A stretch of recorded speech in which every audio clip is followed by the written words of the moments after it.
رونو څوکم چې واده چام چې واده وکړه او کمی زنانم چې واده وکړه او د ښځې او د خاوند د دواړو اراده وي چې زمونږ د کورنۍ ژوند ښه تیر شي، نو شریعت او اسلام وایي سړی به ځان کې 5 صفاته پیدا کوي، ښځه به هم ځان کې 5 صفاته پیدا کوي. اسلام او دین ګوره هېڅ نه دي پرېښي. بیا تاسو خپله سوچ وکئ د چا کور کې اختلاف دی نو یو صفت به پکې کمې. زمونږ دین وایي سړی کې بس 5 صفات ای. نمبر 1 سړی به سخي وي. ګورئ سړي سره سخا مزه کوي. د دې وجه نه د سړي د پیسو جیب مخامخ پروت او زنانه چې دی هغه ترخ کې جیبي او پیسې تو کړي او بیا پلاسټک کې او بیا د هغې نه تار او بیا رومال تو کړی، نو پیسو ته مزل سیوای او د سړي پیسې لنډي، نو سړي سره سخا مناسبه ده. داسې نه ده چې تا یو دړۍ چینی راوړه یا 1 کیلو چینی او غوړي دې راوړه او بیا کور کې جګړه کې ما پرون راوړه نو ختم شو. دا ورته سړی خو ستا ماما او ستا تر او ستا خپلوان راغله نو کور کې خامخا مېلمانه راځي او خرچه کېږي. نو شریعت وایي ته به دا څیزونه نه کوې، سړي سره بس سخا مزه کوي.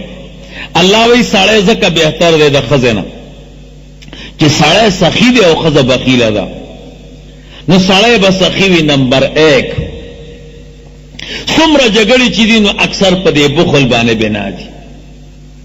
2 نمبر سړی کی صفت دا دی چې دا به پاک دامن وي. الله دې موږ او تاسو ټول پاک دامن کې. د نکاح نه پهلم غلط قدم کې خودل نه دي پکار. الله دې ټول مسلمانان بچ کی. خو د نکاح نه پس خو بالکل غلط قدم نه ږدي.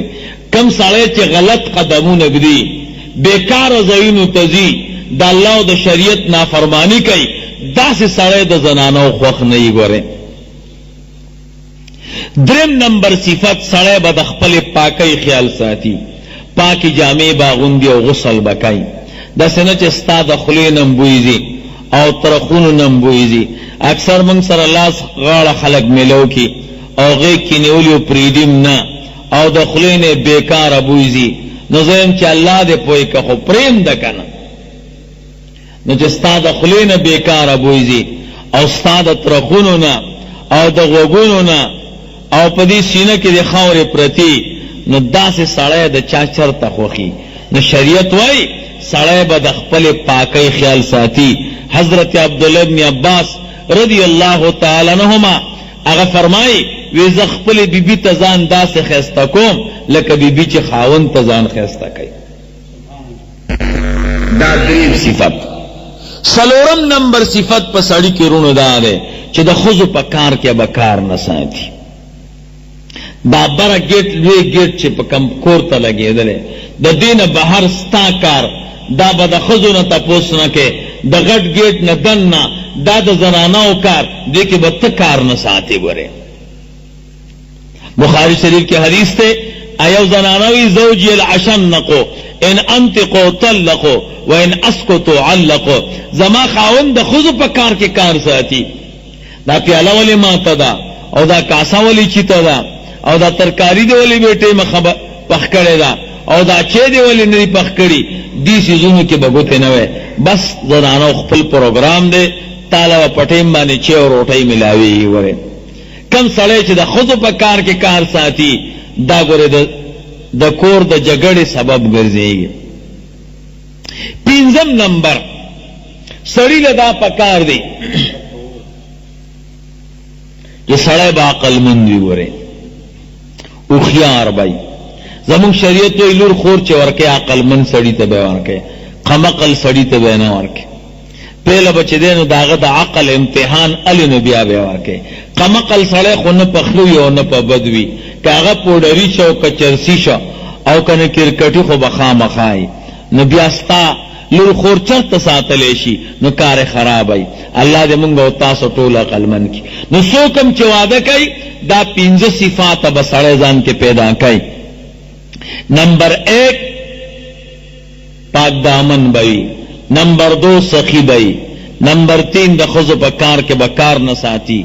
نمبر 4 د پاکۍ خیال به ساتي. نمبر 5 عقلمند بی. زنانه کې مرونو 5 صفات پکار دي. پہله صفت دا ده چې زنانه به عقلمند او هوښیاره. دویم نمبر صفت دا ده چې بخیله بی. سړی به سخی وي او زنانه به بخیله. ولی که زنانه سخی وه نو داسې زنانه بیا خاوند نشي چلولی چې یو بوری چینی ولا راوړي او هغه سخی وي او ټوله ګاونډي له ورکړي، نو دې ته بیا څوک ټینګېدی شي؟ نو زنانو کې بخل ښه صفت دی.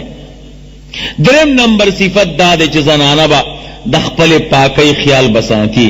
اکثر زنانه رونو چې موږ او تاسو ودونه له بوځو نو 3 ورځو کې نه تیارېږي او کور کې هم داسې ګرځي، نو داسې نه ده پکار. پردي واده ته چې ځي یا مړي له ځي نو خیرنې جامې اچول پکار دی او کور کې پاکې جامې اچول پکار دی. څلورم نمبر صفت زنانو کې دا پکار دی چې پاک دامنه به وي. د نکاح نه پیلم پاک دامني ضروري ده، خو که بالفرض و تقدیر چانه خطا شوي نو د نکاح نه پس خو پاک دامني خامخا ضروري ده. 5م نمبر صفت دا ده چې مدبرة للبیت بوي، د خاوند د کور خیال بساتی. پیاله دلته کې خودل پکار دی، سمسی دلته او بشتره دلته، د خاوند د کور خیال بساتی. دا 5 صفات چې زنانه کې وي چرته د خاوند سره جګړه نه راځي، او دا 5 صفات چې خاوند کې وي چرته زنانه سره جګړه نه راځي. وره څومره جګړې چې دي نو دا د دې نه جوړېږي. دا خو د سړي او د ښځو اوصاف شو. بله خبره د حقوقو ده، کم حقونه د خاوند په ښځه دي او کم د ښځې په خاوند. نو